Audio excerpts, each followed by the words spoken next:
Hi అండి, welcome back to our channel. Please like and subscribe.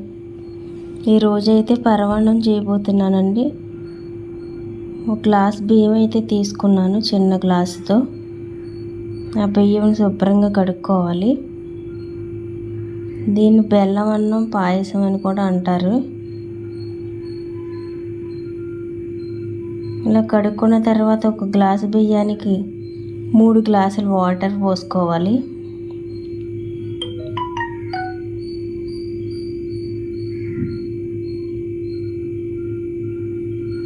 2 గ్లాసులు పాలు అయితే తీసుకున్నాను.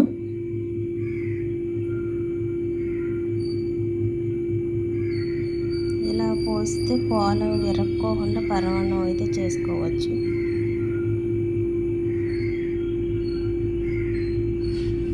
రెండు గ్లాసుల పాలకి 3 గ్లాసుల నీళ్ళు తీసుకుంటే సరిపోతుందండి.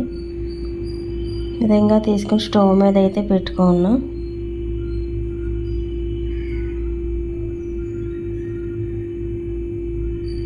ఇదైతే ఉడకనిద్దాం.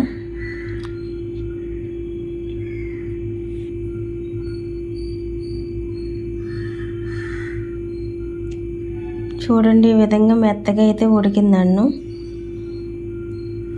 ఇప్పుడు ఒక గ్లాసు బియ్యం తీసుకున్నాం కాబట్టి 1 గ్లాసు బెల్లం అయితే తీసుకున్నాను.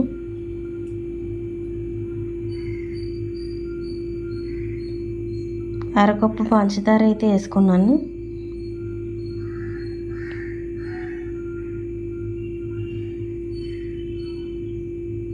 యాలకుల పొడి 1 టీ స్పూన్ వేసుకున్నా.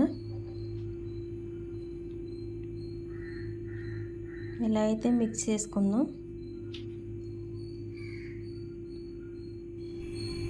ఇప్పుడు 2 స్పూన్లు నెయ్యి అయితే వేసుకుని డ్రై ఫ్రూట్స్ అయితే వేయించుకుంటున్నాను.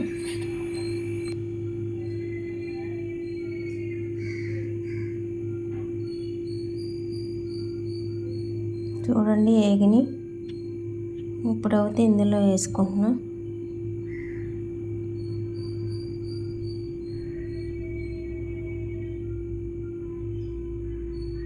పరమాన్నం అయితే రెడీ అయిపోయిందండి.